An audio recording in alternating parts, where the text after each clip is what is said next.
আসসালামু আলাইকুম। সবাইকে স্বাগত জানাচ্ছি। আমি নাসরুল ইসলাম তন্ময়। শুরুতে বিআরবি কেবল সংবাদ শিরোনাম।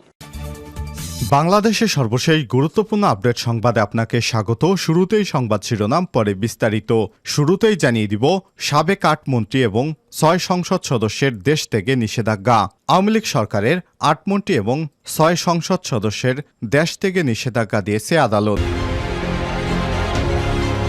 এবারে জানাবো, সুমন শিকদার হত্যা, টিপু মুন্সি ৪ দিনের রিমান্ডে।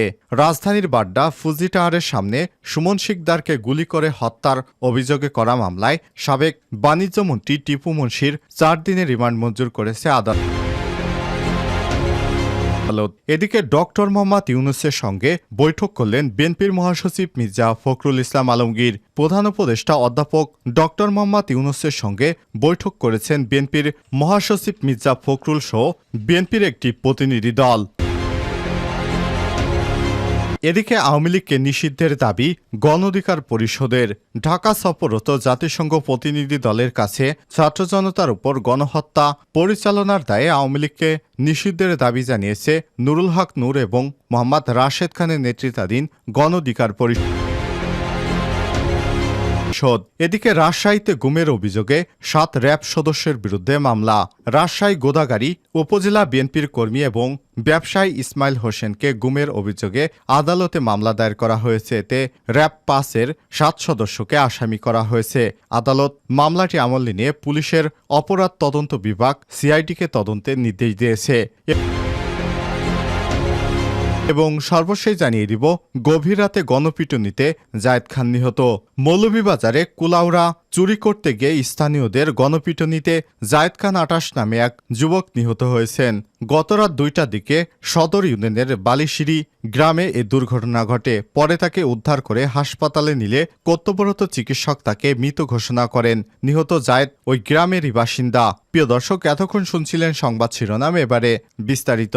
তবে তার আগে বন্ধুরা, অনুরোধ থাকবে এই সংবাদটিতে একটি লাইক দিন। এই চ্যানেলে আপনি নতুন হয়ে থাকলে আমাদের সংবাদটি দেখতে দেখতে চ্যানেলটি সাবস্ক্রাইব করে রাখুন, যাতে করে বন্ধুরা আমাদের পরবর্তী লেটেস্ট আপডেট সংবাদগুলো সবার আগে আপনার কাছে পৌঁছে যায়। এবারে বিস্তারিত। সাবেক ৮ মন্ত্রী এবং ৬ সংসদ সদস্যের দেশ থেকে নিষেধাজ্ঞা। আওয়ামী লীগ সরকারের ৮ মন্ত্রী এবং ৬ জন সংসদ সদস্য দেশ ত্যাগ করতে পারবে না বলে আদেশ দিয়েছে আদালত। আজ বৃহস্পতিবার ২৯শে আগস্ট ঢাকা মহানগর দায়রা জজ মোহাম্মদ শামস জগলুল হোসেনের আদালত দুদকের আবেদনের পরিপ্রেক্ষিতে আদেশ দেন। দুদকের পাবলিক প্রসিকিউটর মাহমুদ হোসেন জাহাঙ্গীর এসব তথ্য জানিয়েছেন।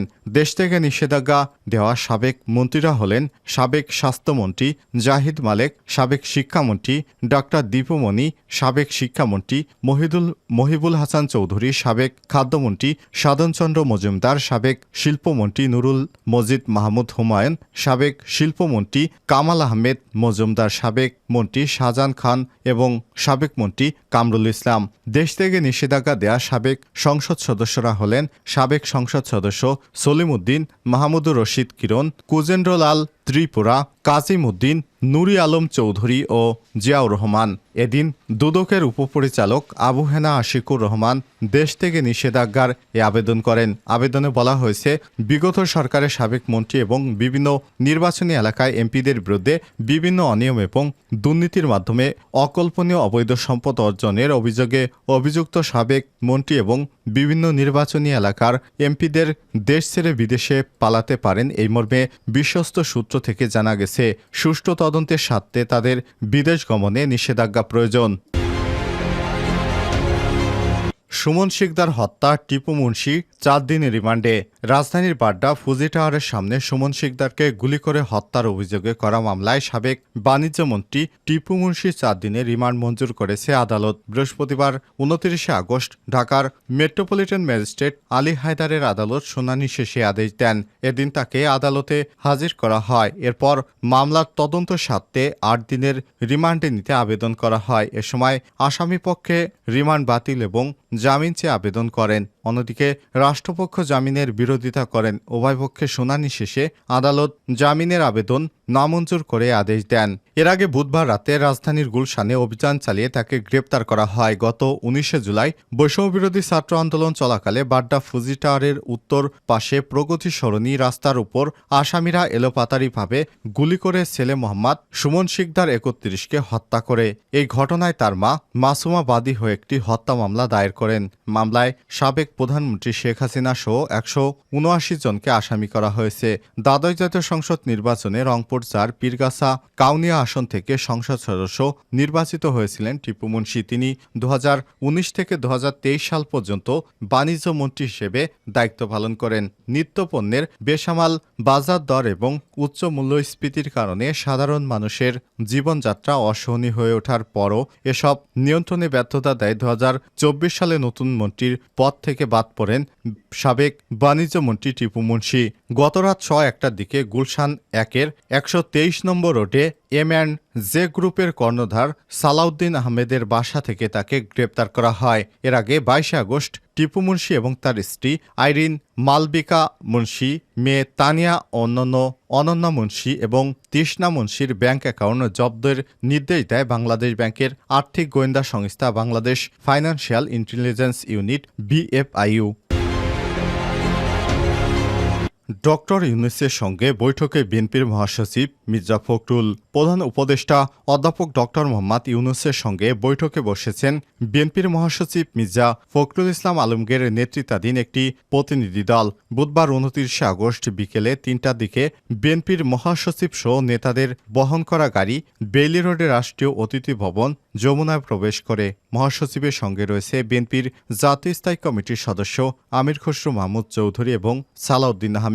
বিএনপির মিডিয়া সেলের সদস্য সাইরুল কবির খান জানান, প্রধান উপদেষ্টার আমন্ত্রণে মহাসচিব স্যারের নেতৃত্বে বিএনপির একটি প্রতিনিধি দল এখানে এসেছেন। ডক্টর মোহাম্মদ ইউনূস প্রধান উপদেষ্টা হিসেবে শপথ নেয়ার পর গত 12 আগস্ট বিএনপির মহাসচিবের নেতৃত্বে 7 সদস্যের স্থায়ী কমিটির যমুনায় প্রথম বৈঠক করেন। এর আগে বৃহস্পতিবার সকালে গুলশানে বিএনপি চেয়ারপারসনের কার্যালয়ে দলটির মহাসচিব মির্জা ফখরুল ইসলাম আলমগীরের সঙ্গে সাক্ষাৎ করেছে ঢাকায় রাশিয়ার রাষ্ট্রদূত আলেকজান্ডার ভিকেন্তি এভিস মান্টিটস্কি। আলোচনা শেষে সাংবাদিকদের ব্রিফ করেন বিএনপির স্থায়ী কমিটির সদস্য আমির খসরু মাহমুদ চৌধুরী। তিনি বলেন, দুই দেশের মধ্যে ব্যবসা বাণিজ্য, বিনিয়োগ, জ্বালানি এবং সাংস্কৃতিক সহযোগিতার বিষয়ে আলোচনা হয়েছে। আমির খসরু মাহমুদ চৌধুরী বলেন, রাশিয়া জানতে চাচ্ছে বর্তমান যে অবস্থা এবং ভবিষ্যতে এই সংকট উত্তরণ নিয়ে আমরা কি চিন্তা করছি। আমাদের তরফ থেকে পরিষ্কার করে বলা হয়েছে, বিএনপি সবার সঙ্গে সম্পর্কে বিশ্বাসী। কোনো বিশেষ দেশ বা আলাদাভাবে আমরা কাউকে দেখি না। সব দেশের সঙ্গে সম্পর্ক থাকবে এবং বাংলাদেশের মানুষের সঙ্গে রাশিয়ার মানুষের সম্পর্ক থাকবে। পর্যটন খাতে রাশিয়ার সঙ্গে সহযোগিতার বিষয়টি নিয়ে আলোচনা হয়েছে বলে জানিয়েছেন তিনি বলেন, রাশিয়া একটি বিশাল দেশ, সেখানে ট্যুরিজমের সুযোগ আছে। তারা এখানে বোধহয় একটা অফিসও খুলতে চাচ্ছে, ভবিষ্যতে ব্যাংকের শাখা করতে চাচ্ছে। আমরা তাদেরকে স্বাগত জানিয়েছি। রাজশাহীতে গুমের অভিযোগে 7 র্যাব সদস্যের বিরুদ্ধে মামলা। রাজশাহীর গোদাগাড়ী উপজেলা বিএনপির কর্মীকে এবং ব্যবসায়ী ইসমাইল হোসেনকে গুমের অভিযোগে আদালতে মামলা করা হয়েছে। এতে র্যাব 5-এর 7 সদস্যকে আসামি করা হয়েছে। আদালত মামলাটিতে আমলে পুলিশের অপরাধ তদন্ত বিভাগ সিআইডিকে তদন্তের নির্দেশ দিয়েছে। বৃহস্পতিবার 29 আগস্ট সকালে গোদাগাড়ী আমলি আদালতের বিচারক লিটন হোসেন আদেশ দেন। এর আগে বুধবার দুপুরে রাজশাহীর গোদাগাড়ী থানার আমলি আদালত এই মামলার আবেদন করেন ইসমাইলের স্ত্রী নাইস খাতুন 30। তার বাড়ি গোদাগাড়ী পৌরসভার মহিষা বাড়ি লক্ষ্মীপুর মহল্লায়। ইসমাইল নাইস দম্পতির নাবালক 2 সন্তান রয়েছে।